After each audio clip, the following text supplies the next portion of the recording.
ධන කිරණ එකිනෙකට වෙනස් වෙයි.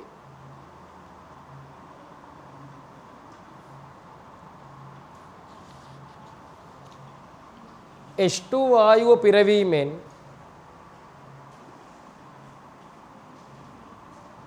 H ධන අයනද H2 වායුව පිරවීමෙන් H ධන අයන H+ අයනද හීලියම් වායුව පිරවීමෙන්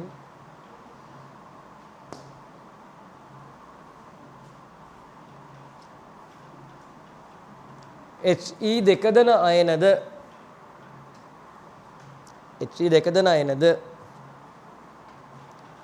ධන කිරණ ලෙස ලැබෙයි. He දෙකදන අයනද ධන කිරණ ලෙස ලැබෙයි. බබා මේක ටක් ගාලා ඇඳ ගන්න ලස්සන්ට. He දෙකදන අයනද ධන කිරණ ලෙස ලැබෙයි. නිරූපණයක් විදියට කැතෝඩ කිරණ ඇවිල්ලා වදින නිසා බන්ධන කඩලා යනවා.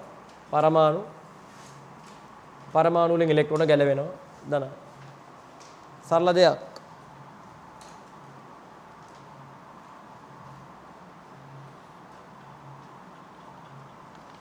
දැන් අර කැතෝඩ කිරණ කරා වගේම මෙයාටත් අපි අර ගියසති 12ද කොහෙද ගුණ ඉගෙන ගත්තේ කැතෝඩ කිරණ වල මොනවද? කැතෝඩ කිරණ සල රේඛියව ගමන් කරයි. කැතෝඩ කිරණ වලට ගම්මිතාවයක් ඇත. කැතෝඩ කිරණ ආරම්භ වෙන්නේ කැතෝඩයට ලම්බකවය. අනේ වගේ මෙයාටත් ගුණ තියෙනවා. ධන කිරණ වලට. මෙයත් මොකද වෙන්නේ? විදුත්ෝ චුම්බක ක්ෂේත්‍රවලදී අපගමනය වෙනවා ආරෝපිතයි.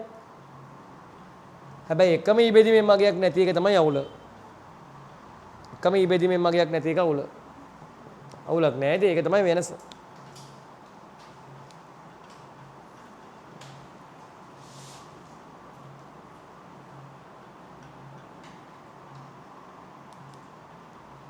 හරි. ලොකු දෙයක් නෑ. ලස්සනට එකම සයිස් එකට වගේ බෝල ටික ඇඳලා වැඩේ ගොඩ දාන්නයි තියෙන්නේ.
හරිද?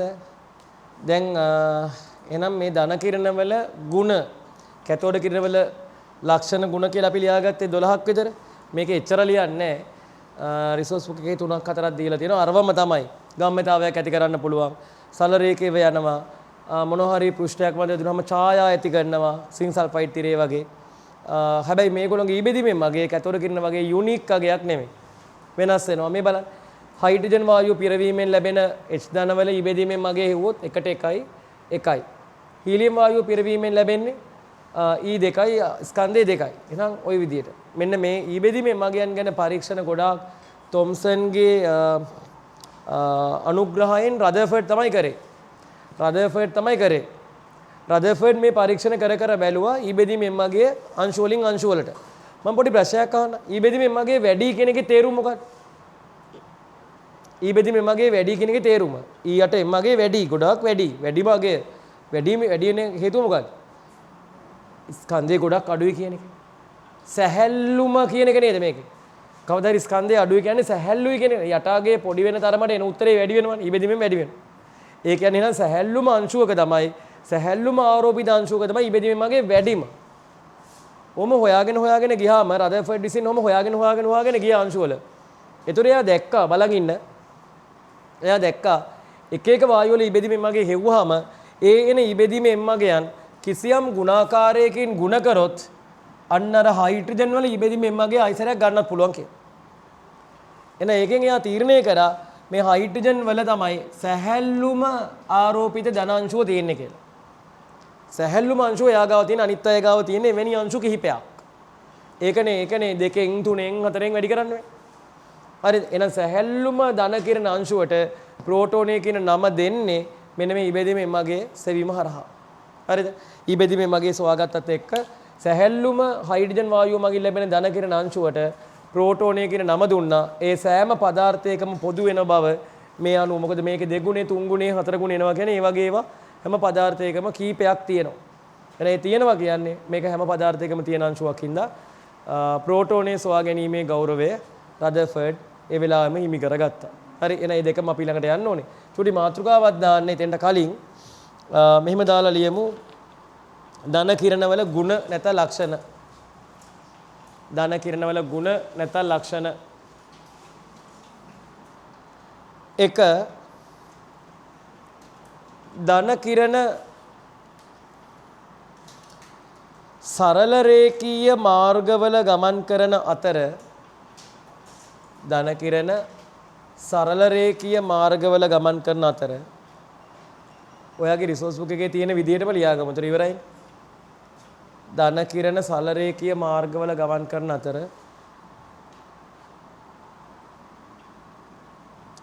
ඒවායේ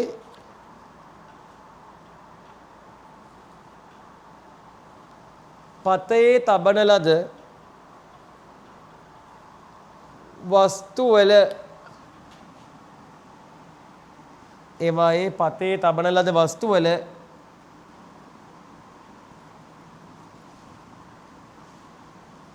ඡායා ඇති කරයි. ඒවායේ පතේ තබන ලද වස්තු වල ඡායා මෙමෙනේ ඡායා ලියන්නේ. ඒවායේ පතේ තබන ලද වස්තු වල ඡායා ඇති කරයි. මෙමෙනේ ලියන්නේ ඡායා රූප කියලා. නේ ඒක අතින් අපි කොච්චර අමාරු විෂයක්ද ඉගෙනගෙන ආවේ මේ ඡායානේ. එහෙම ලියන්නේ නැහැ නේ කවදා. නේ මෙහෙම ලියන්නේ මෙහෙම ලියන්නේ. ඡායා ඇති කර. මම දන්නේ ඇයි කියලා මම අපිට අදාළ නැහැ. දැන් ඒවා අපි අන්තන් ඒවා මිදුනේ. හරි අපිට ඒව නැහැ. එක අතකින් බලන්න ඒවා තිබ්බනම් මොන වදයක්ද කියලා. අනයි ඡායා ඇති කරයි. ඒ කියන්නේ අර කැතෝඩ කිරණ මාර්ගයේ මෙන්න මෙහෙම අර පාරාන්ද වස්තුවක් තිබ්බහම මේ පැත්තේ ඇති උනේ. ඒ වගේම හිතන්නකො කොයිලාකාරී ධන කිරණත් හදලා යවුවොත් එහෙම ඡායාව ඇති කරයි. ඒකයි කියන්නේ. දෙවෙනි එක.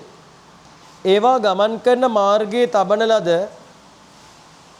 ඒවා ගමන් කරන මාර්ගයේ තබන ලද ඒවා ගමන් කරන මාර්ගයේ තබන ලද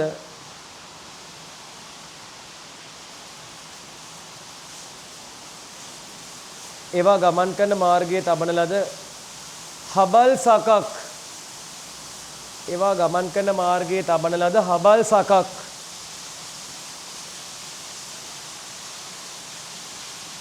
චලනය කළ හැකි වෙයි. හබල් සකක් චලනය කළ හැකි වෙයි. ඒවා ගමන් කරන මාර්ගයේ තබන ලද හබල් සකක් චලනය කළ හැකි වෙයි. නේ දැන් ඔයාට එනව නේද? මෙහෙම වහිද්දි සිතුවිල්ලක් හැංගෙන්න ඕනේ. වහින ඔයගොල්ලෝ බලනවා වැස්ස දිහා. ඇයි ඒ? ඔයාගේ තාම තියෙන්නේ අර පුතා මේ අර මොනවද ඒවට කියන්නේ? ගල්යුගේ ලක්ෂණ තාම ඉතුරුලා තියෙනවා අපි ගාව. දැන් ඉස්සර අපි තෙමින ජීවත් උනේ. වහිද්දී වැස්සට බයේ කොහරි හැංගෙන්න ඕනේනේ. දැන් ඔයා මේ වැස්සට තාමත් අර ඇඟේ ජාන තියෙනවා ඒවා. වහිනවා බයයි තෙමෙයිද දන්නේ නැහැ. තෙමෙන්නේ නැහැ කියලා ෂුවර්. ඒත් නිකන් අර වෙන අමුතු ෆීලින් එකක් එනවා. වැස්සේදී. ඒ කියන්නේ තාම ඔයා අර නොදියුණු මානව ලක්ෂණ වලින් යුක්තයි. හොඳයි කමන්නේ. ඒකයි නේ දැන් මම දැක්කම මොම් මගේ බලනවා මට පිට මොනවා වේද කියලා. ඔයා විතර නෙමෙයි කවුරුත් බලනවා මාත් බලනවා. තාම අපේ අර අතීතේ ඒවා තියෙනවා. තුන්වෙනි එක මේ නැත්නම් මෙම ධන කිරණ විද්‍යුත්තා චුම්බක ක්ෂේත්‍රයකට ලක් කිරීමෙන්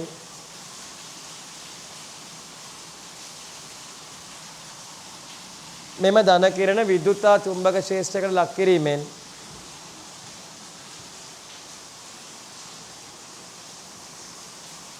උත්ක්‍රමණයකට ලක් වෙයි. උත්ක්‍රමණයකට ලක් වෙයි.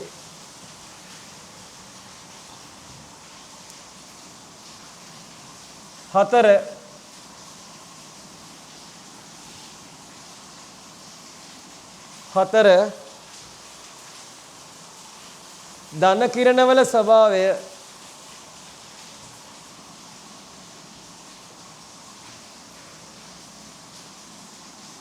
ධන කිරණවල ස්වභාවය විසර්ජන නලයේ ධන කිරණවල ස්වභාවය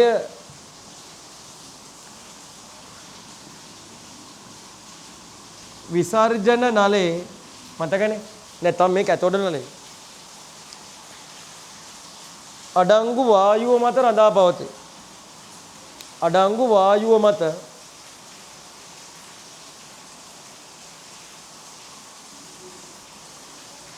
රඳා පවතී. විවිධ වායු වලින් ඇතිවන්නේ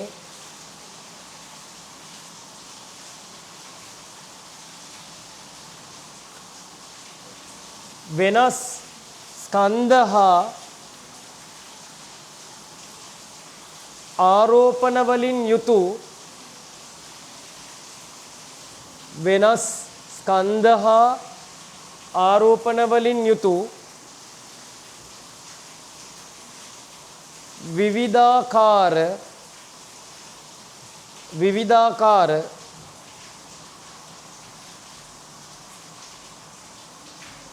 ධන කිරණයි.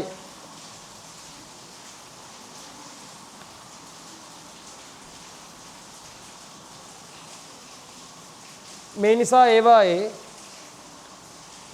ඊ බෙදීම එම් අගය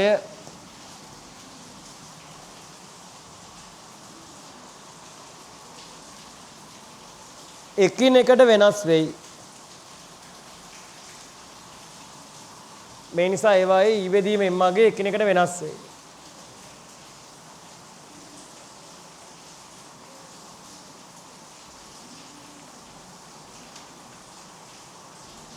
ඉවරයි. 4යි එච්චර තියෙන්නේ. ඉතින් පස්සේ තරුවක් හරි නැත්නම් වෙනම ඡේදයක් කඩලා ලියමු. මේ ගැන පරීක්ෂණ කරේ කවුද? මේ ගැන පරීක්ෂණ කරලා රදර්ෆර්ඩ් තමයි අන්තිමට වැඩේ කොට දාගන්නේ. ලියන්න මේම. ධන කිරණවල ඊ බෙදීම එම් අගය අලුත් ඡේදයක ලියන්න. අංක දාන්න එපා. ධන කිරණවල ඊ බෙදීම එම් අගය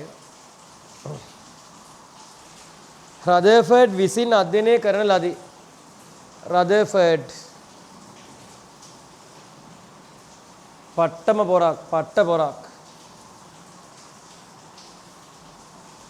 රදර්ෆර්ඩ් විසින් අධ්‍යයනය කරන ලදී. එහිදී කැතෝඩ නලයට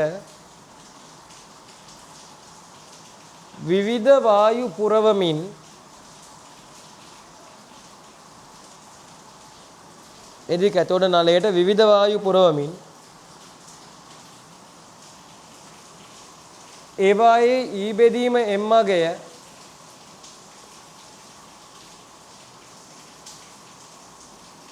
ගණනය කරන ලදී. ඒවායේ ඊ බෙදීම එම් අගය ගණනය කරන ලදී.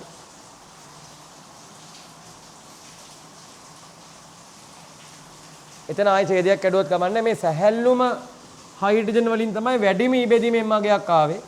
අනිත් අයගෙන් ලැබෙන ඊ බෙදීම එම් අගය හරි මෙයාගේ වගේ මොකද්ද?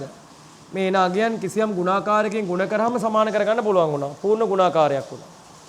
ඒ නිසා මෙවැනි අංශු ගොඩක් අනිත් පරමාණු වල තියෙන්න පුළුවන්. මේකේ තමයි සැහැල්ලුම ධන කිරණ අංශුව තියෙන්නේ කියන නිගමනයට ඇවිල්ලා ප්‍රෝටෝනේ කියන නම දීලා ප්‍රෝටෝනේ සොයා ගැනීමේ ගෞරවයත් හිමි කරගත්තා.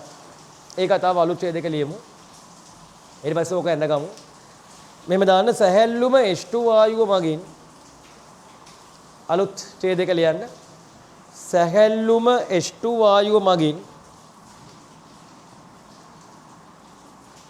ලැබෙන ධන කිරණ වල සැහැල්ලුම H2 වායුව මගින් ලැබෙන ධන කිරණ වල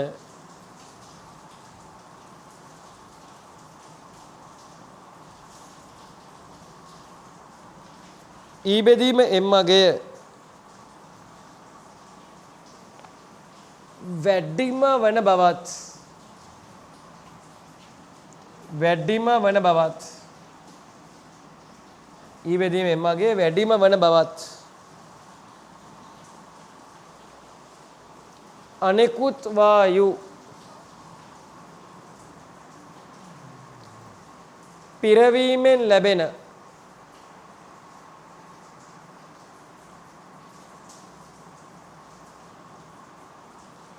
අනෙකුත් වායු පිරවීමෙන් ලැබෙන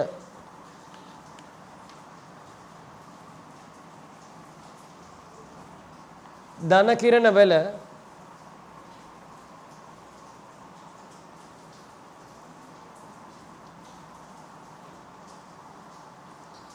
E බෙදීම M අගය ලැබෙන ධන කිරණ වල E බෙදීම M අගය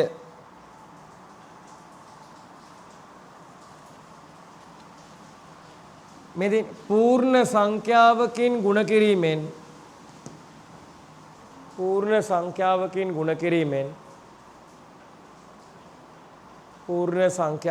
ගුණ කිරීමෙන්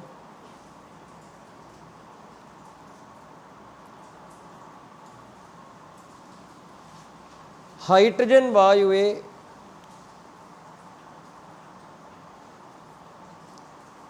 E බෙදීම M අගයම ලැබෙන බවත්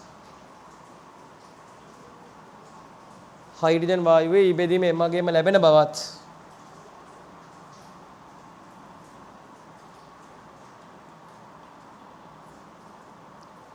නිරීක්ෂණය කරන ලදී. E බෙදීම M අගයම ලැබෙන බවත් නිරීක්ෂණය කරන ලදී.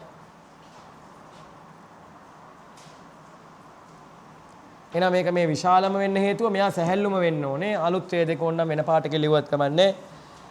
මෙම හයිඩ්‍රජන් වලින් ලැබෙන සැහැල්ලුම ධන කිරණ අංශුවට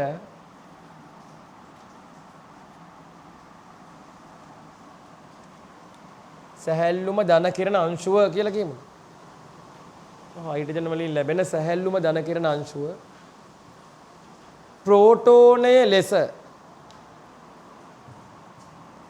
රදර්ෆර්ඩ් විසින් නම් කරන ලදී. ප්‍රෝටෝනය ලෙස රදර්ෆර්ඩ් විසින් නම් කරන ලදී.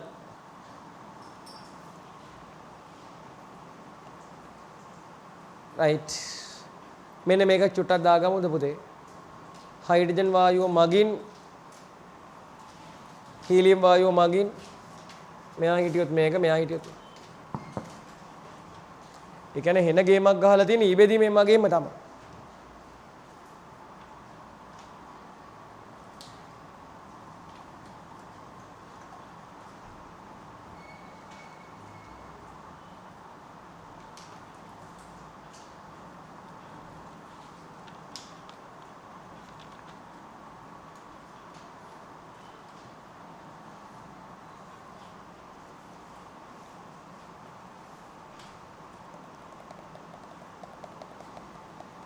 හයිඩ්‍රජන් වායුව මගින්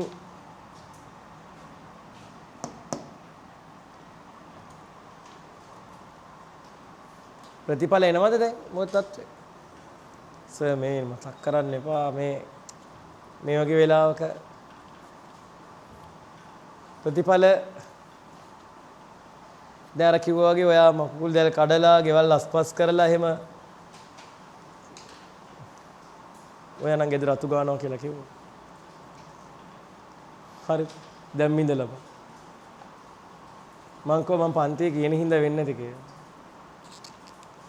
අම්මලා තාත්තලා බලන්නේ නැති යකෝ කවදාවත් නැතුව මෙන්න අතු ගන්නවා. මෙන්න පස්සේ තමයි කොහොමද සීන් එක වැටහෙන්නේ.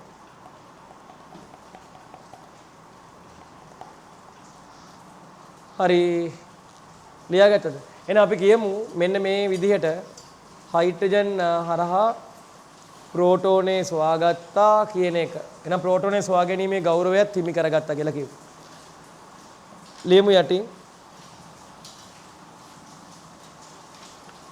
මෙම ප්‍රෝටෝනයද සෑම පදාර්ථයකටම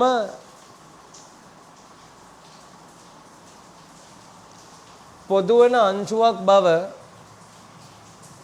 මෙම ප්‍රෝටෝනයද සෑම පදාර්ථයකටම පොදු වන අංශුවක් බව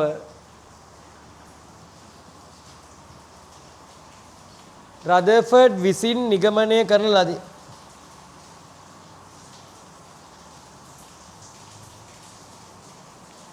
ඕන්න වෙන පාඩකෙ ලියන්න මොකද කියන්නේ?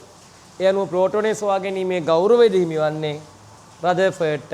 සමහර පොත්වල ගෝල්ස්ටයින්ට දීලා තියෙනවා ඒක පා ගන්න. මේ අනුව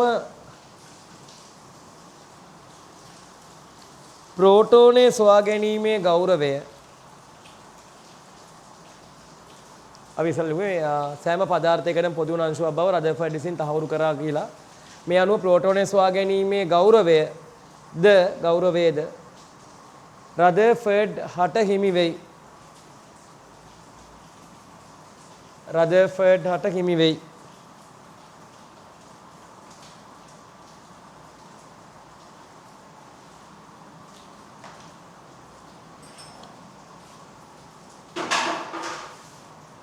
කවන්නේ රයිට් පස්සේ ගමු ලියන්න යටින් මේ හයිඩ්‍රජන් වලින් නිගමනය කරන්නේ ප්‍රෝටෝනයක් කියලා මෙතන මේ තියෙන ප්‍රෝටෝනයක් කියලා මේකයි ඉලෙක්ට්‍රෝන ස්කන්ධය එයා කම්පෙයාර් කරලා බැලුවා. ඒතර ඉලෙක්ට්‍රෝන ස්කන්ධය මේ ස්කන්ධය වගේ 1840න් එක් ගුණයක් එකයි ප්‍රෝටෝන සමානයි 1840න් එකක් වෙනවා කියලා. කියන්නේ මේ ප්‍රෝටෝන ස්කන්ධය 1840න් එකකට තමයි ඉලෙක්ට්‍රෝනයට සමාන වෙන්නේ. ඒව හොයාගත්තා. යටින් ලියමු මෙහෙම හයිඩ්‍රජන් වායුව මගින් ඔයගේ රිසෝස් බුක් එකේ තියෙන හින්දා ලියන්න. හයිඩ්‍රජන් වායුව මගින් ලැබෙන සැහැල්ලුම ධන කිරණ අංශුවට ලැබෙන මෙහෙම දාමුකෝ හයිඩ්‍රජන් වායුව මගින් ලැබෙන ධන කිරණවල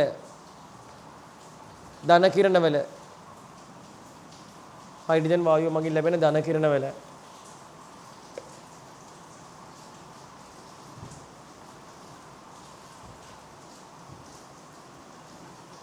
හයිඩ්‍රජන් වායුව මගින් ලැබෙන ධන කිරණවල ස්කන්ධයේ ඉලෙක්ට්‍රෝනී ස්කන්ධයේ මෙන්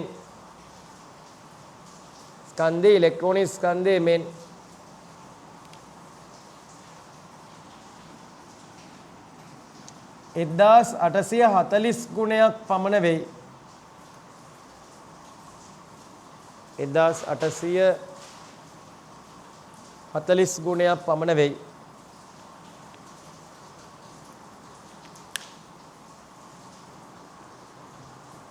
හරි පොඩි මාතෘකාවක් දාන්න ප්‍රෝටෝනේ ගුණ කියලා. පොඩි මාතෘකාවක් දාන්න ප්‍රෝටෝන වල ගුණ කියලා. ප්‍රෝටෝන වල ගුණ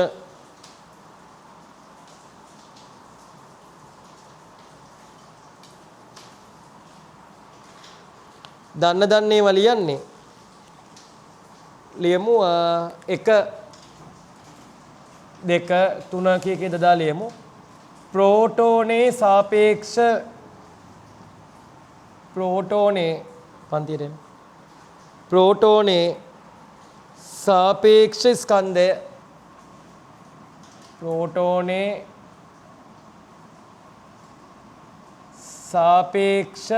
ස්කන්ධය සාමාන්‍ය ප්‍රෝටෝනේ සාපේක්ෂ ස්කන්ධය ගන්න කීයයි කියලාද? 1 කියලා ගන්න. 1. ඇත්තටම ප්‍රෝටෝනේ ස්කන්ධය කොච්චරද? ඇත්තටම ප්‍රෝටෝනේ ස්කන්ධය කොච්චරද? ඊට පස්සේ දාන්න ප්‍රෝටෝනේ ස්කන්ධය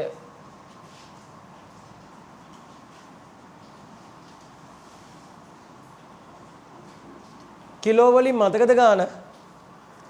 ප්‍රෝටෝන ස්කන්ධයේ කිලෝ වලින් මතකද? අපි අර කලින් දැන් කීයද මතකද?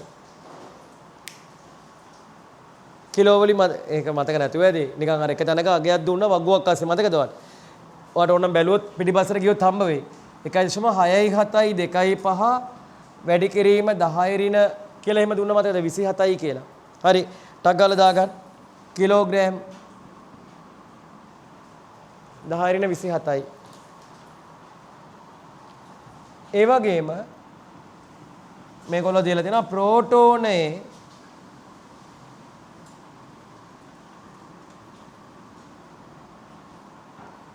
සාපේක්ෂ පරමාණුක ස්කන්ධය.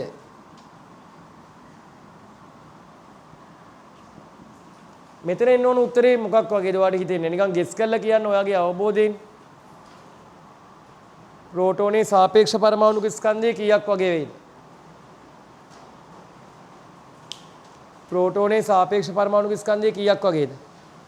කීයක් වෙයිද? කොහොමද ඒක හොයන්නේ?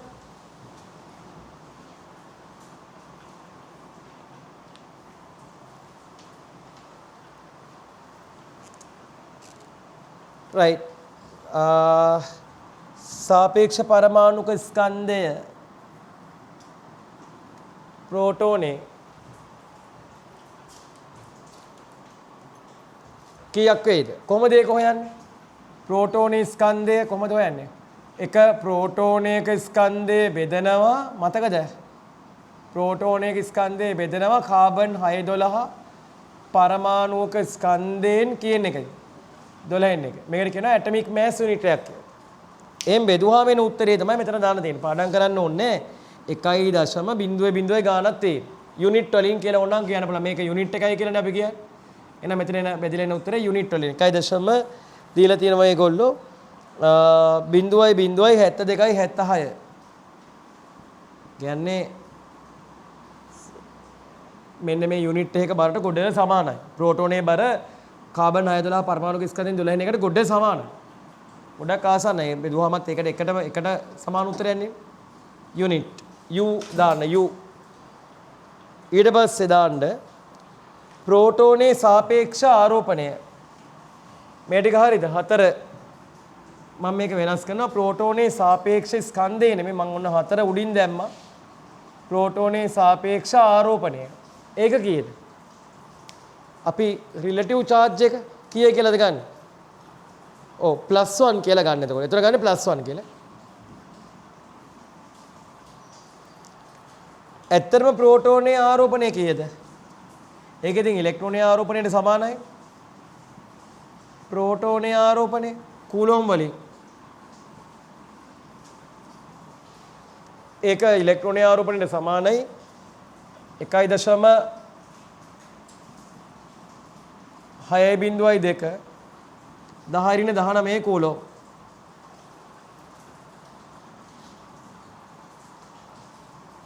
මම තව එකක් නිකන් ජොලියට වගේ අහන්නම් ප්‍රෝටෝන මෞලික ආරෝපණය කොච්චරද? 6 වෙනි එක. प्रोटोन मौलिक आरोपणे इलेक्ट्रॉन मौलिक आरोपणे समानයි प्रोटोन मौलिक आरोपणे प्रोटोन मौलिक आरोपणे 96500යි පොදුවේ ගණන් හදද්දී අපි දැම්ම එක 96500යි පැහැදිලිද ඔන්න ඔය විදියට එතෙන්ට වෙනකන් එන්න පුළුවන් හරි දැන් ඔය කතාව උතනින් ඉවර වුණාට පස්සේ තව මරුම දෙයක් හොයාගන්න පුළුවන් වෙන අපි පොඩි වෙන මාතෘකාවකට යනවා මේකත් එක්ක බැඳිලා තියෙන නමුත් වෙන පැත්තක් දාන්න පොඩි මාතෘකාවක් ධන කිරණ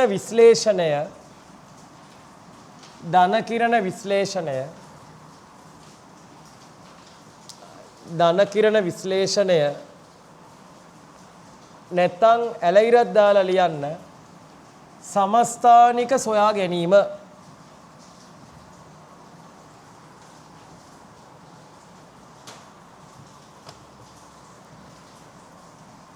ධන කිරණ විශ්ලේෂණය නැත්තම් සමස්ථානික සොයා ගැනීම.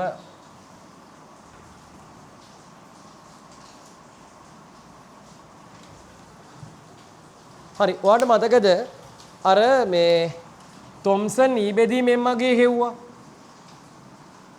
ඒ වගේම මරු වැඩක් කරා. දැන් සමස්ථානික ගැන අපි ගණන් දන්නවා. සමස්ථානික වල මොන ලක්ෂණද? රසායනික ලක්ෂණද සමාන භෞතික ලක්ෂණද? සමස්ථානික වල ඒ ලක්ෂණ දෙකෙන් එකක් සමානයි එකක් අසමානයි. මොන ලක්ෂණද සමාන? රසායනික ලක්ෂණ.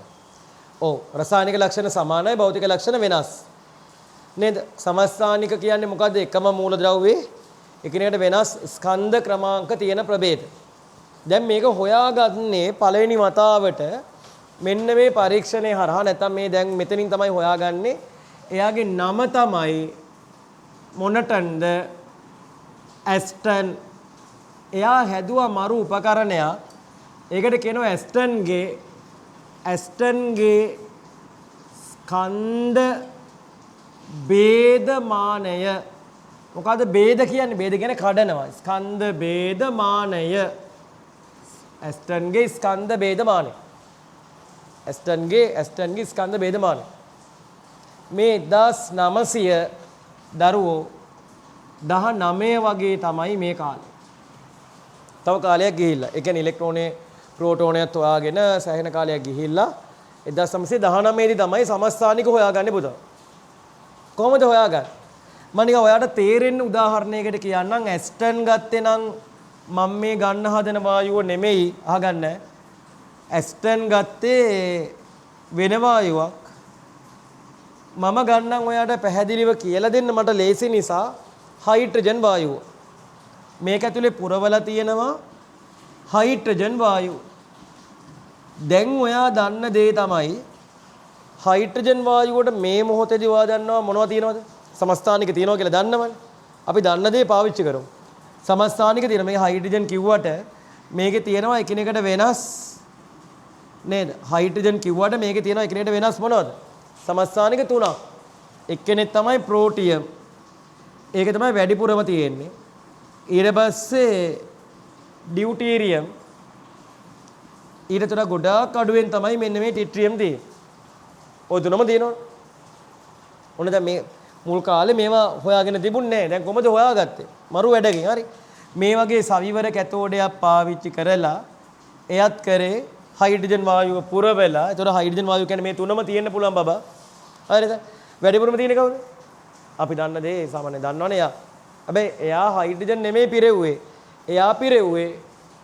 එයා පිරවපු වායුව තමයි මෙන්න මේ වායුව.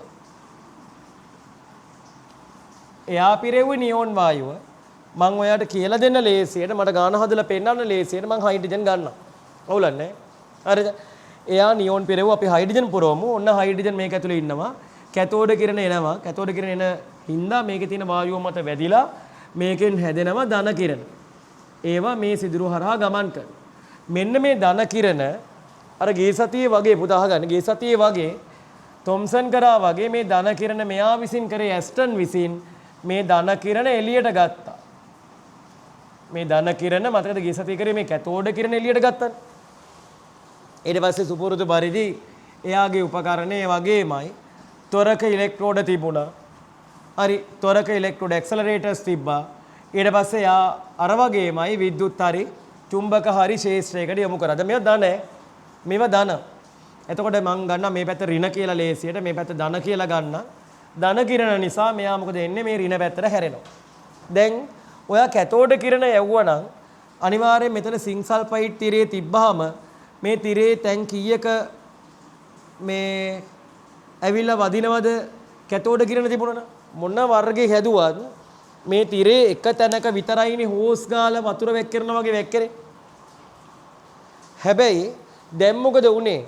මෙන්න මෙයා ෆස්ට් ටයිම් දැක්කා මේ විදියට ධන කිරණ හදලා මේ වායුවෙන් ධන කිරණ හදලා ධන කිරණ. ඒතර මේ වර්ග තුනක් තියෙනවා මචං. මෙතනින් හැදෙන ධන කිරණ, මෙතනින් හැදෙන ධන කිරණ, මෙතනින් හැදෙන ධන කිරණ. හරිද? මේ ධන කිරණ මේකෙන් යවුනහම එයා දැක්කා ඔයාගේ සිංක් සල්ෆයිඩ් තිරේ එක තැනක විතරක් නෙමෙයි තැන් කිහිපයක දීප්තියක් දෙනවා. ඒක හරි පුදුමයක්. ඇයි එකම වායුව මගින් තැන් කිහිපයක දීප්තියක් දෙනවා කියන එකේ තේරුම මොකද්ද? හරිද? එකම වායුව මගින් මෙහෙම තැන් කිහිපයක දීප්තියක් දෙනවා කියන එකේ තේරුම මොකද්ද? ඒගොල්ලොන්ගේ එකිනෙකට වෙනස් ඊ බෙදීම එම්මගේ සහිත ප්‍රභේද කිහිපයක් තිබිලා තියෙනවා. නැත්නම් තැන් දෙක තුනක වදින්න විදියක් නැහැ. හරිද? රයිට්. එතකොට මෙතන එක දැනක විතරක් නෙමෙයි තැන් කිහිපයක දීප්තියක් ආපු එකෙන් අන්න ෆස්ට් ටයිම් ස්කන්ධය ભેදණය වෙලා තියෙනවා. ස්කන්ධය බෙදිලා තියෙනවා. මේ ස්කන්ධය නිසා ඊ එකමනේ. දැන් මචං මේකේ ආරෝපණය එකමනේ. මෙයාට ආරෝපණයත් එකයි. මෙයාට ආරෝපණයත් එකයි. මෙයාගේ ආරෝපණයත් එකයි. හැබැයි මේගොල්ලෝගේ මෑස් එක එකිනෙකට වෙනස් වුණොත් මේ මෑස් එක වෙනස් වුණොත් ඊ බෙදීම මගෙන් තුනක්. ඒ අනුව මේකේ වදිනෝ තැන් කිහිපයක. මෙන්න මේ උපකරණය සොයා ගැනීමත් එක්ක මේ උපකරණය මේ සිදුවීම සොයා ගැනීමත් එක්ක එකම මූල ද්‍රව්‍යයකට එකිනෙකට වෙනස් ස්කන්ධ තියෙන්න පුළුවන් ප්‍රභේද තියෙනවා කියන හරි තැනට රසායන විද්‍යාව ආවා. එකිනෙකට වෙනස් ස්කන්ධ වලට දුන්න ලස්සන නමක් සමස්ථානික කියලා. එහෙනම් සමස්ථානික සොයා ගැනීමේ ගෞරවය හිමි වෙන්නේ කාටද? ඇස්ටන්ට. සමස්ථානික වෙන්නේ ඇයි? එකිනෙකට වෙනස් ස්කන්ධ තියෙන්නේ ඇයි කියලා මේ ඇස්ටන් එක්කම හිටපු රදර්ෆර්ඩ් මේ දවස්වල රදර්ෆර්ඩ් ඉන්නේ පීක් එකේ. රදර්ෆර්ඩ් කල්පනා කරා. ඒතර රදර්ෆර්ඩ් හිතුවා දැන් මේගොල්ලෝගේ ආරෝපණය වෙනස් වෙන්නේ නැත්තම් ස්කන්ධය වෙනස් වෙනවා කියන්නේ බරට විතරක් හේතු වෙන බර විතරක් තියෙන තව මොකක් හරි අංශුවක් මේකේ තියෙන්න පුළුවන්. ඒ හින්දා ස්කන්ධයට හේතු වෙන නිසා ඒක ඊබෙදීම මගේ වෙනස් කරලා තියෙනවා. අන්නේ අංශුවට තව අවුරුද්දක් යන්න කලින් මේක නමක් දෙනවා 1920 වගේ වෙනකොට නියුට්‍රෝනය කියලා. කවුද එහෙනම් නියුට්‍රෝනය කියන නම දීමේ ගෞරවය හිමි කරගන්නෙත් රදර්ෆර්ඩ්ම තමයි. රදර්ෆර්ඩ් මෙයා නෙමෙයි. රදර්ෆර්ඩ් මේ ගැන ගැඹුරින් අධ්‍යයනය කරාම තේරෙනවනේ මේ කිරේට වෙනස් ස්කන්ධ දිනනවා කියන්නේ කිරේට වෙනස් ස්කන්ධ දිනනවා කියන්නේ මේව ඇතුලේ තවත් ආරෝපණයක් නැති ස්කන්ධයට හේතු වෙන මොකක් හරි තව අංශුවක් තියෙන්න ඕන කියලා. එන ඒක සොයා ගන්න පුළුවන් වුණාද එයාට බෑ. හැබැයි යා නමක් දීලා තිබුණා නියුට්‍රෝනය කියලා. එයාගේ තවත් ගෝලයෙක් 1932 දී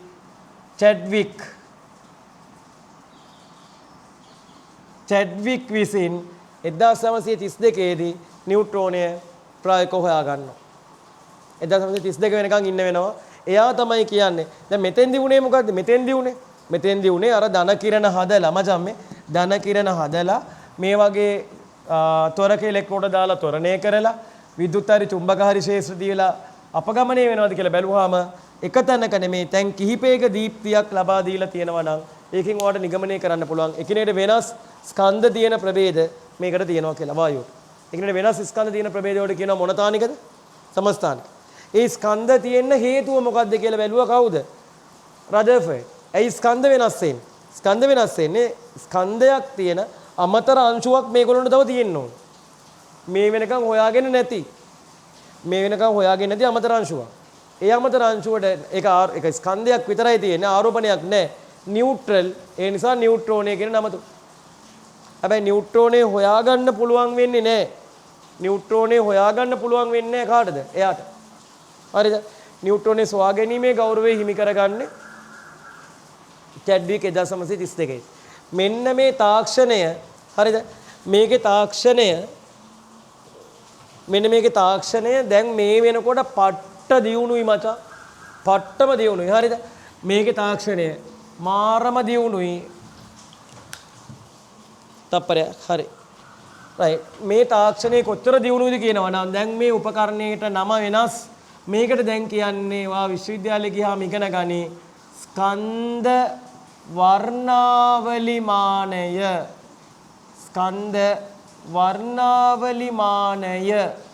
ස්කන්ධ වර්ණාවලිමානය. හරිද? ස්කන්ධ වර්ණාවලිමානය. නැත්නම් ඉංග්‍රීසියෙන් කියන්නේ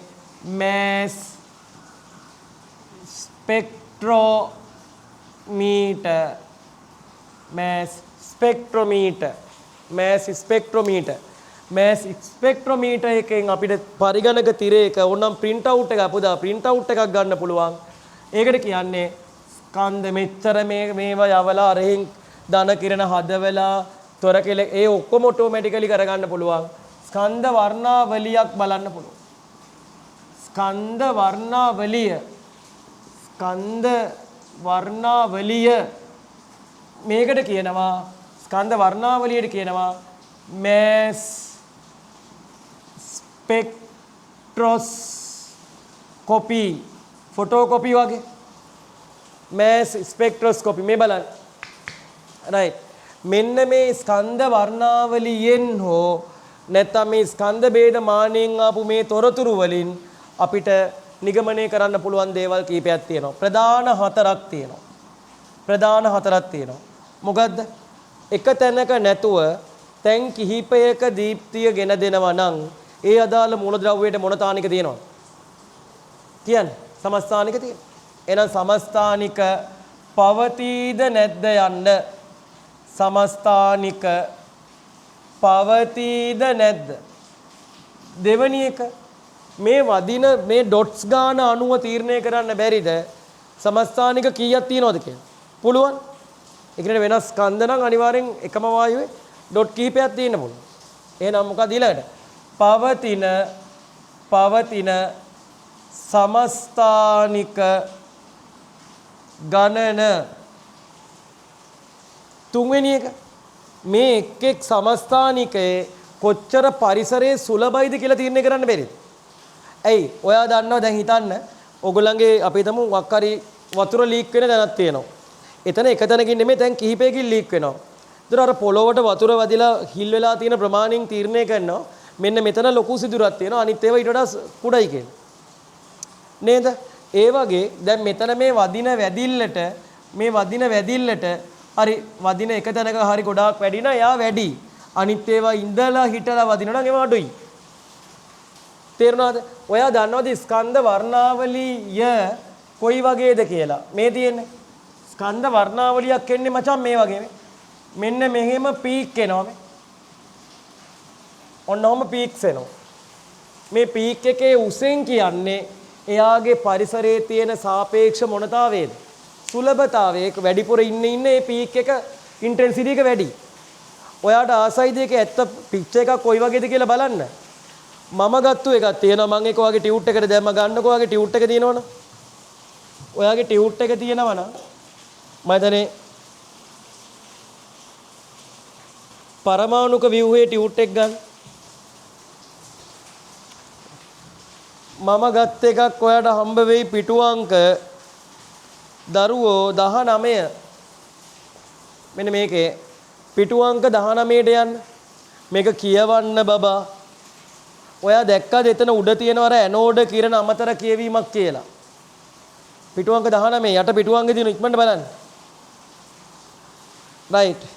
දැක්කද අර මම ගත්ත එකක් ස්කන්ධ වර්ණාවලියක් මම දාලා තියෙනවා. විශ්වවිද්‍යාලයේදී කරපු එකක්.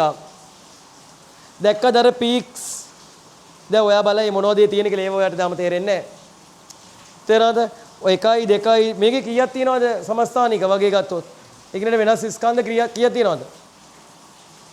කීයක් තියෙනවද? කන්නඩි දාන්නේ කීයක් තියෙනවද? 4ක් තියෙනවා. අර එකක් යාන්තම් දිනනවා පේනවද? පොඩි පීක් එකක්. චූටි එකක්. 4ක් තියෙනවා. right. එහෙනම් ධන කිරණ විශ්ලේෂණය ඔය ඉන්නේ ඇස්ටන් ලස්සන්ට. ඇස්ටන් ඉන්නවා ලස්සන්ට නේද? ඕකේ ඕනනම් ඔය නෝට් එක චුට්ටක් බලන්න අපරාධ නැත්තම් මම මේ දෙන එකේ තේරුමක් නැහැ. මේක ඊළඟ ටියුට් එකක් දැන් ලබන සතියේ හරි ඊළඟ සතියේ වෙදි දෙන්නම්. මේක ඉවරයිනේ දැන්. මේ තියරි ඉවරයි. right. බබා එහෙනම් මෙන්න මෙතනින් බලා ගන්න පුළුවන්. ඒගොල්ලොන්ගේ සාපේක්ෂ සුලභතාවය දැන් සාපේක්ෂ සුලභතාවය දන්නවනම් එක එක සමස්ථානිකවල අපිට ස්කන්ධ හොයාගන්න ක්‍රමයක් තියෙනවනම් ඊබෙදි මගේ හරහා ස්කන්ධය හොයන්න පුළුවන්. ස්කන්ධය හොයාගත්තාම අපිට පුළුවන් මේ මූලද්‍රව්‍යයේම මොනපස් හොයන්නද? ඇයි අපි ගණන් හැදුවේ? සාපස් හොයන්න. ඔය දැන් පරිගණක තිරයක මෙයාගේ කොච්චරද ස්කන්ධය 10.1යි. මෙයාගේ 11.2යි. මෙයා 12.1යි. ඔහම ගාන්ට වැටෙනවානේ. දැන් බලන් ඉන්න විතරයි ඉතින්. ඒ තරම් තාක්ෂණයේ මිනිස්සු මේ අවුරුදු කීයටද? 2000 වගේ වෙනකොට හදලා ඉවරයි. ඒ කියන්නේ අවුරුදු 80ක්වත් නැහැ. 1900 මේ 19. 2000 වෙනකොට මේකේ උපරිම දේ හදලා ඉවරයි. හරි ඊටත් කලින් හදලා තිබුණේ. රයිට් මේව ඔයාට ගියාම ඉගෙන ගන්න තියෙයි විශ්වවිද්‍යාලේ. එනම් මෙන්න මේ ස්කන්ධ ભેද මානෙන් ලබා ගන්න පුළුවන් තොරතුරු හතරක් තියෙනවා. එකක් තමයි සමස්ථානික පවතීද නැද්ද? පවතින්නේ නැත්තම් එක තැනක විතරයි වදින්නේ දීප්ති. පවතිනවා නම් අඩු ගානේ 2ක 3ක 4ක වගේ තමස්ථානික ගණන්ට වදිනවා. ඒවේ සුලභතාවය ගොඩාක් සුලභ එක්කෙනා තමයි හොඳටම ඉන්ටෙන්සිටි එකෙන් ඇවිල්ලා වදින්නේ. අනිත් අය ලාවට. ඒතොර ඊළඟට ඒවත් දන්නවා නම් ඉන්ටෙන්සිටි එකෙන් සුලභතාවය දන්නවා නම් ස්කන්ධය දන්නවා නම් අපිට පුළුවන් මේගොල්ලෝගේ සාපස් පවා හොයලා පොදුවේ මේ හයිඩ්‍රජන් වල හරි නියෝන් වල හරි කාගේ හරි සාපස් එක හරියටම හොයලා දෙන්නත් පුළුවන්. එන ওই තොරතුරු ටික ලියා ගන්න තමයි ඊළඟට තියෙන්නේ. අද දීපු රූපසරහනෙනුත් කෑල්ලක් කපලා අලව ගන්න තියෙනවා. ඊට කලින් පොඩි දෙයක් අහන්න පුතා මේ පොඩි දෙයක් අහන්න. මෙන්න මේ තුන් දෙනාගෙන් වැඩිපුරම අපගමනය වෙන්නේ කවුද? ප්‍රෝටියම්ද ඩියුටීරියම්ද ටිට්‍රියම්ද? ප්‍රෝටියම්. එහෙනම් මේ වගේ මෙන්න මෙතන මේ වගේ ඇවිල්ලා වැදුනහම හරිද? මෙතන වැදුනහම එතකොට ප්‍රෝටියම් කොතනද ඉන්නේ? ප්‍රෝටියම් ඉන්නේ Xද Yද Zද? මෙයා ඉන්නේ කොතනද? මෙයා ඉන්නේ කොතනද? වැඩිපුරම හැරෙන්නේ කවුද? අපගමනේ වැඩිම වෙන්නේ මෙයා. එහෙනම් මේ X කියන්නේ කවුද? මෙන්න මෙයා. නේද? රයිට්. අද දවසේ අර රූපයක් දුන්නේ ඒකෙත් ඕක දාලා තියෙනවා. මම ඒක දුන්නේ ජයතිලක සර්ගේ පොතෙන්. හරිද? ඒකත් අලවගමු ඉස්සරහට. ලියාගමු. එන මාතෘකාව දැම්මා. ධන කිරණ විශ්ලේෂණය නැත්නම් සමස්ථානික සොයා ගැනීම. සවිවර කැතෝඩයක් සහිත කැතෝඩ කිරණ නලයක් ආධාරයෙන් සවිවර කැතෝඩයක් සහිත කැතෝඩ කිරණ නලයක් ආධාරයෙන්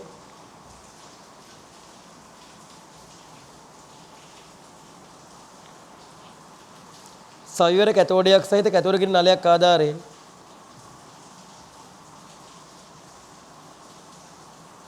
ධන කිරණ නිපදවා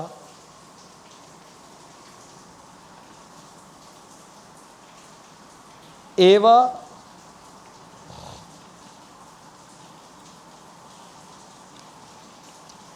ත්වරක ඉලෙක්ට්‍රෝඩ හමුවේ වේගවත් කර මම ආය අඳින්නේ නැහැ ඒවට. ඒවා ත්වරක ඉලෙක්ට්‍රෝඩ හමුවේ වේගවත් කර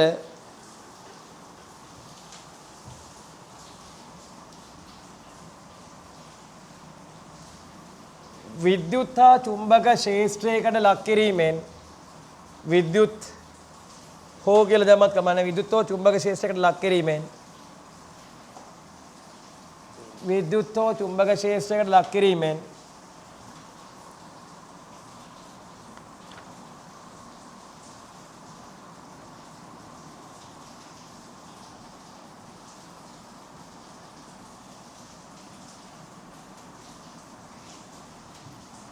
ඒවායේ අපගමනයන්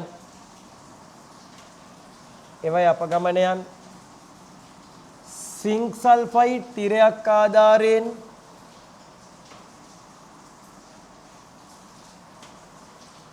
ඒවායේ අපගමනයන් සිංක් සල්ෆයිඩ් තිරයක් ආධාරයෙන්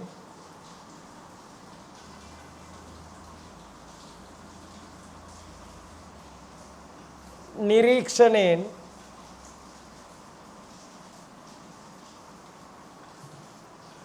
ඒවයි අපගමනයන් සිංක් සල්ෆයිඩ් තිරයක් ආධාරයෙන් නිරීක්ෂණයෙන්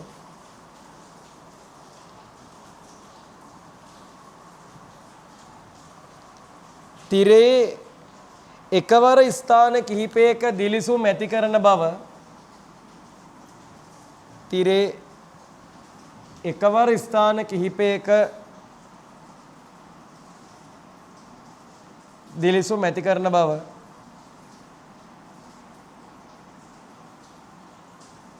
1919 දී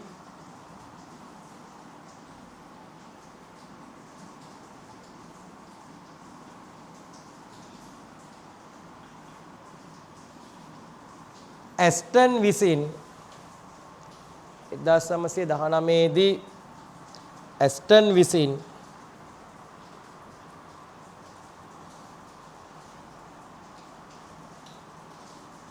සොයා ගන්නා ලදී.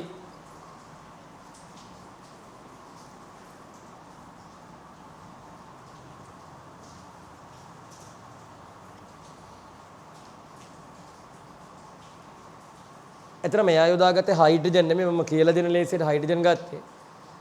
දැන් හයිඩ්‍රජන් ඒ කාලේ ගත්තත් එයාට වුණත් මං හිතන්නේ පෙනෙයි කියලා ඔහොම ස්ථාන 3ක.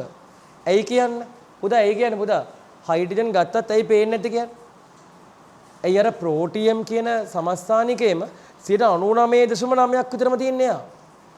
ඩියුටීරියම් ටිට්‍රියම් හරි අඩුවෙන් ඉන්නේ. එතකොට ඒ කාලේ තාක්ෂණයත් ලොකුවට දියුණු නැති නිසා ඒක වෙන තියා නියෝන් වායුවෙන් ඒක දකින්නේ නැති. තේරුණාද? එක්කෙනෙක් 99 ගානක් තියෙද්දි අර දිලිසුම දෙනකොට පුදා අනිත් පැත්ත හැරිලා මේ පැත්ත හරනකොට දැන් හිතන්න හැම වෙලාවම මෙතෙන් එනවා එතනම විතරයි කියලා හිත ඉඳලා එක පාටම හිතන්න මම ඔයත් එක්ක කතා කරලා බලනකොට අන්න මෙතන දිලිසුමක් දීලා දැක්කේ නැහැ.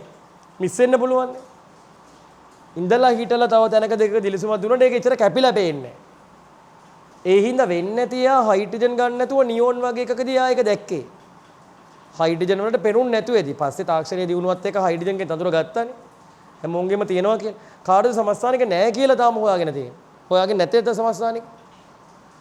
මන් දුන්නේ එක දවස් බෙරිලියම්ට සහ ෆ්ලෝරීන්ට. බෙරිලියම්ට ෆ්ලෝරීන්ට අයඩීන්ට කීප දෙනෙකුට කිව්වා මම. හරි රයිට්. හරිද? රයිට්. එහෙනම් මේ සඳහා වුණ ඉපදවපු උපකරණේ නම් කරනවා ස්කන්ධයේ කඩපු උපකරණේ ස්කන්ධ ભેදමානය. ලියන්නේ ඒකම. මෙහිදී ඔහු නියෝ නැත්නම් මේ සඳහා ඇස්ටන් නියෝන් වායුව යොදාගත් අතර මේ සඳහා ඇස්ටන් නියෝන් වායුව තමයි යොදාගත් අතර අර හයිඩ්‍රජන් යොදා නොගන්න හේතුව ඒක වෙන්නේ නැති. මොකද වැදුනත් පේන්නේ නැහනේ 90 ගානම එක්කෙනෙක්. මේ සඳහා ඇස්ටන් නියෝන් වායුව යොදාගත් අතර ඒ සඳහා නිපද වූ උපකරණය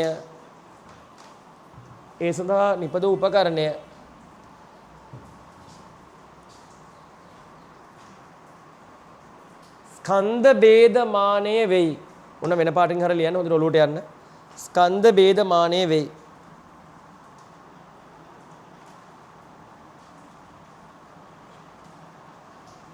දැන් මෙහෙම එකම ධන කිරණ එකම වායුවකින් ලැබෙන ධන කිරණ වෙනස් වෙනවා කියන්නේ ඒගොල්ලෝගේ ඉගෙනට වෙනස් ස්කන්ධ තියෙනවා. ස්කන්ධ තියෙනවා කියන්නේ ඒගොල්ලෝ සමස්ථානික ලෙස නම් කරා. හරිද? රයිට්. අලුතෙන් ලියමු. මෙසේ එකම වායුවකින් ලැබෙන ධන කිරණ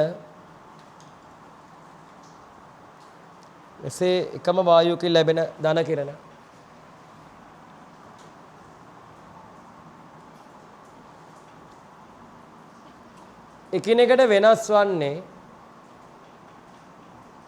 වෙනස් වන්නේ ඒවායේ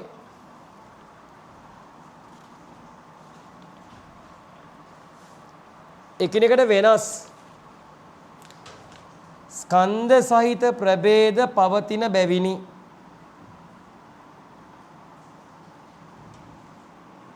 එකිනෙකට වෙනස් ස්කන්ධ සහිත ප්‍රභේද පවතින බැවිනි.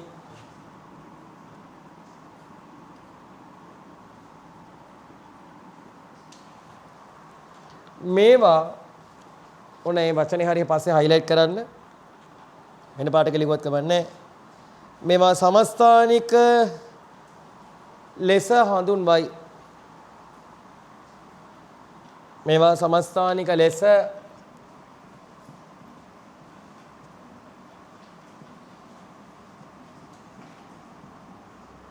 හඳුන්වයි. බබා ඔය ආසන හයිඩ්‍රජන් වායුවේ මං ආස නෑ මේක පොඩ්ඩක් දාගමු. උදාහරණයක් කියලා දාන්න හයිඩ්‍රජන් වායුවට මාත් එක්ක ලියාගෙන එන්න. 1 2 දාන්න. ඔහම 3ක් තියෙනවනේ. දැන් අපි දන්නවා. හැබැයි ආ හයිඩ්‍රජන් නෙමෙයි නියෝන්ට හොයාගත්තේ. හරි. E බෙදීම m අගය ගත්තොත් එහෙම E එකමයි ආරෝපණයත් එකයි. E බෙදීම m ගත්තොත් E එකමයි ආරෝපණය දෙකයි. මේ E එකමයි ස්කන්ධය දෙකයි. E එකමයි ස්කන්ධය මේකේ තුනයි. E බෙදීම m වෙනස් වෙනවා බබා. එකයට එකයි කියන්නේ එකයි.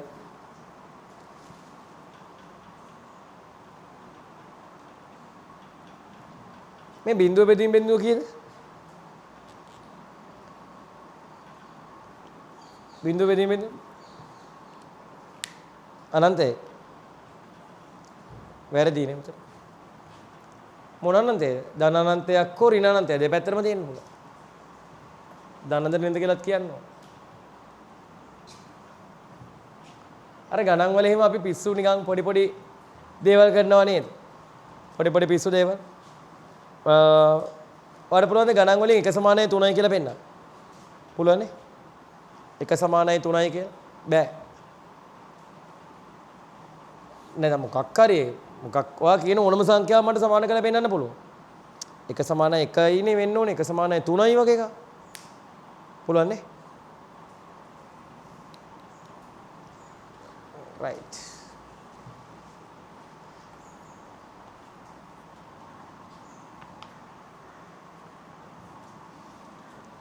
හොඳයි මම ඒක පෙන්නන්න පස්සේ මැජික් එකක් වගේ.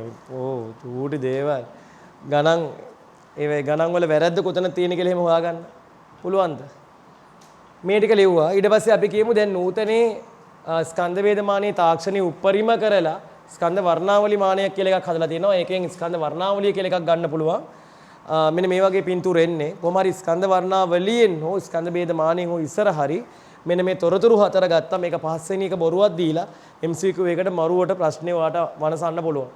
උත්තර හතරක් වගේ තියෙනවට බය වෙන්න ඕනේ. ඇයි ඒ? පහ බොරු උත්තරයක් දීලා MCQ එකට අහන්න පුළුවන්. ස්කන්ධ වේදමානයෙන් මගින් ලබාගත හැකි තොරතුරු වන්නේ 1 සමස්ථානික පවතීද නැද්ද යන්න. හරි.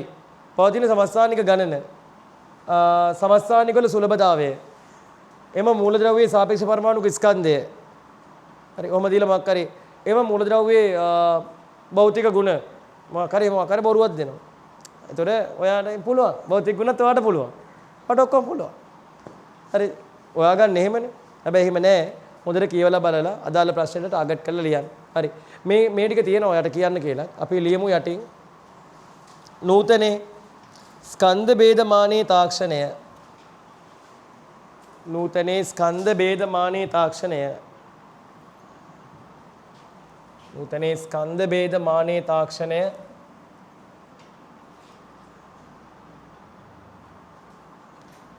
අලුත් කරමින් ස්කන්ධ වර්ණාවලි මානය නිපදවා ඇත. ස්කන්ධ වර්ණාවලි මානය නිපදවා ඇත.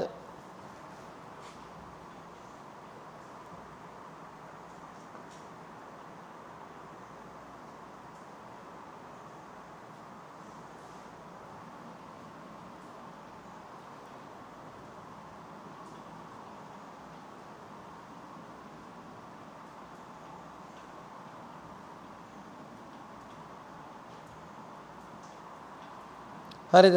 එමෙ දාමු. එමගින් මූලද්‍රව්‍යයක පහත සඳහන් තොරතුරු ලබාගත හැකි වෙයි.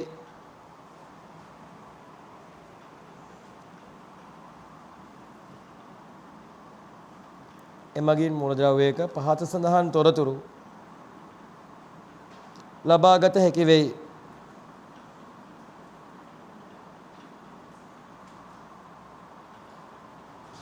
එක සමස්ථානික මෙතින් බෝඩ් එකේ පවතීද නැද්ද යන්න. 2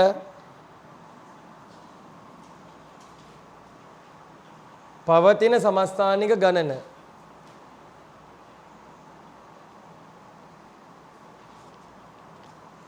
පවතින සමස්ථානික ගණන. 3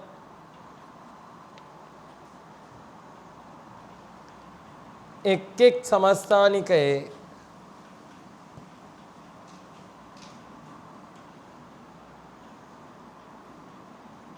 එක් එක් සමස්ථානිකේ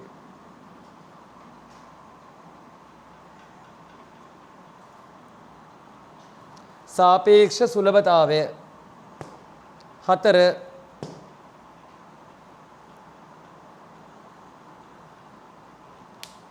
මොකද 4 සලකන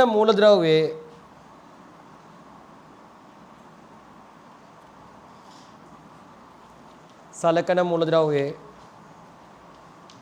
සාපේක්ෂ පරමාණුක ස්කන්ධය සාපස් කියලා දැම්මත් කමක් නැහැ නේද?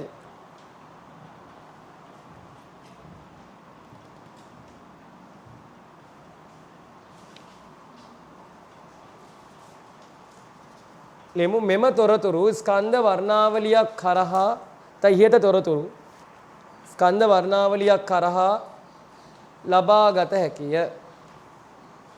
ඊට තොරතුරු ස්කන්ධ වර්ණාවලියක් කරහා ලබාගත හැකිය. බබා මේ ඉංග්‍රීසි නමයි සිංහල නමයි පොඩ්ඩක් යටින් ලියාගමුද? මේ ඔයාට රූපයක් තියෙනවා කපලා අලවන්න හොයාගන්න පුළුවන්ද මොකද්ද කියලා? අර අද දුන්න රූපකොලේ හමුණාද? නෑනේ. හමුණා. ඔයා ඉස්සලා අත වෙනවද? මම දැක්කේ නෑ. ඉස්සරහම හිටපු හින්දා. ආරයිට් දෙන්න යද්දි දෙන්න අනිවාර්යයෙන්. හරි. ඒකේ මොන රූපෙද ගැලපෙන්නේ? හොයන්න බලන්න මොකද්ද කියලා. හරිද? අර හයිඩ්‍රජන් විසි වෙලා යන තුනක් තියෙන්නේ. හරි නේද? ඉහත තොරතුරු අපි කිව්වේ ඉහත තොරතුරු ස්කන්ධ වර්ණාවලි මානෙන් ලබාගත හැකිය වගේ අදහසක් කිව්වේ. ඊට පස්සේ මම ඔයාට කිව්වා මෙන්න මේක අඳින්න නැත්නම් ලියන්න උඩේම කෑල්ල. ඒක ලියන්න කලින් ඉඩ තියෙනව නම් අර කෑල්ල කපලා අලව ගන්න. ඒකට යනවා රූල් 1 2 3 4 5 6 7 විතර. දැන් තියෙනව නම් 7ක් විතර තියාගෙන එහෙනම් ඒක අලව ගන්න. මම දැන් ගිය සති කලින් දීපු පික්චර් නෝට් එකේ මේ එකයිද කොහෙද? තව ඉතුරු වෙලා තියෙන එක තව පොඩ්ඩකින් ඇලවෙනවා. එකක් ඉතුරුයි නේ තව. එක ඇලවෙනවා බය වෙන්න එපා. අලවලනේ තියෙන්නේ නේ ගානට පිළිවෙලට. නෝට් එකේ අලවගෙන එන්න අපරාධ නැත්නම්. අලවන්න බැරි නම් අඳින්න කිසි ගැටලුවක් නැහැ. සමහරු ඉන්න ඊටාම දක්ෂ ලෙස මේ රූප අඳිනවා. ඒගොල්ලෝ අලවන්න ලෑස්ති වෙන්න එපා. ඒගොල්ලෝ අඳින්නේ. ඒකයි ඉන්නේ. වැඩේ හරි. පවතීද නැද්ද? පවතින සමස්ථානික ගන්න. හොඳයි. පොඩි ගානක් හදලා යමු. දාන්න මෙන්න මේක තමයි මම මේ ගානකට රෙඩි වුණානේ. මං ප්‍රශ්නයක් අහන්නම් මේ අක්ෂය සාපේක්ෂ සුලභතාවය කියලා හිතන්නකෝ. සාපේක්ෂ සුලභතාවය. මෙන්න මෙයා 30යි නම් මෙන්න මෙයා 20යි නම් මෙයා 100ට කීයද? කීයද? තුන් දෙනා ඉන්නේ. එක්කෙනෙක් 30යි අනිත් එකනා 20යි අනිත් එකනා 50ක් වෙන්න බෑ. මුළු ඔක්කොම 100නේ. තේරෙනවද? තුන් දෙනෙක් නිකන් මන් දුන්නේ මෙයා 100ට එන එකක් දාගමු 150යි කියලා. 150යි 130යි 120යි ඔන්නෝම තමයි කවදා හරි පීක්ස් ඇවිල්ලා තියෙන තුනක් ඇවිල්ලා තියෙනවා. ඒගොල්ලෝගේ අර මේ සාපේක්ෂ පරමාණුක ස්කන්ධයේ යුනිට් වලින්ම 12.01යි මෙතන 11.02යි මෙහෙම කියලා ඇවිල්ලා තියෙනවා. මම ඔයගෙන් අහන්නේ මේ මූලද්‍රව්‍යයේ සාපස් කොහොමද හොයන්නේ? දාන්න යටින් කල්පිතමය යට ලියන්නේ කල්පිතමය කල්පිතමය නෑ කල්පිතමය නෙමෙයි කල්පිතමය ඒනම් මූලද්‍රව්‍ය සඳහා කල්පිතමය ඒනම් මූලද්‍රව්‍ය සඳහා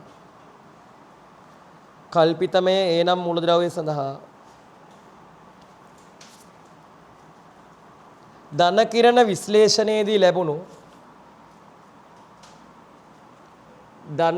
විශ්ලේෂණයේදී ලැබුණු මෙතන ස්කන්ධ වර්ණාවලියක්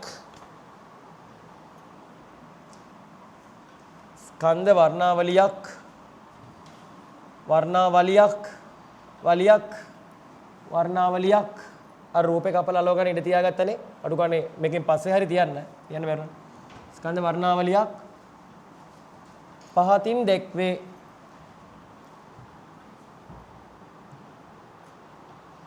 ඒහි සාපස් සොයන්න කියලා මේක ඇඳගෙන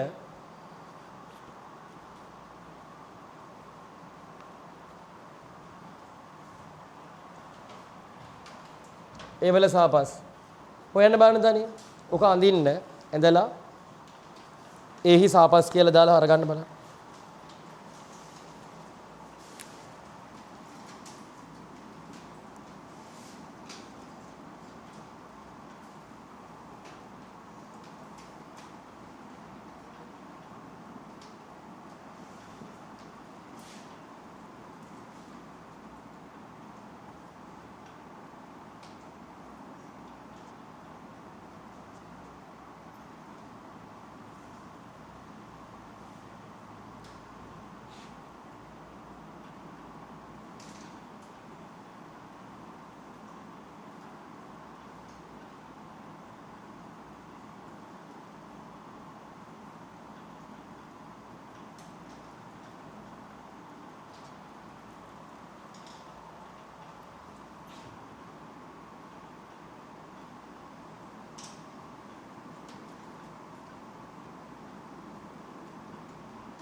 හෙව්වද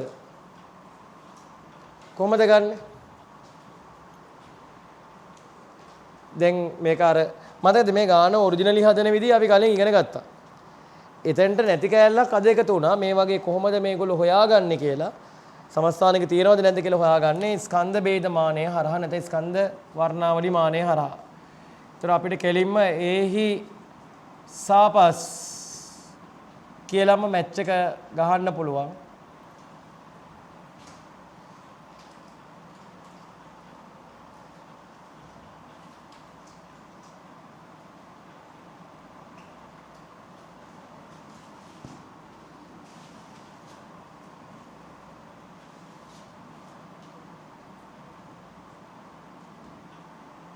කොහමද?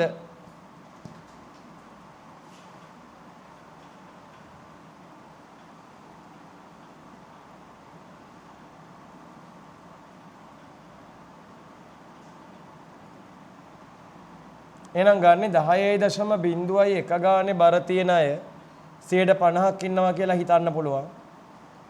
ඒකට එකතු කරන්න ඕනේ 11.02 ගානේ බර තියෙන අය 30%ක් ඉන්නවා කියලා හිතන්න පුළුවන්.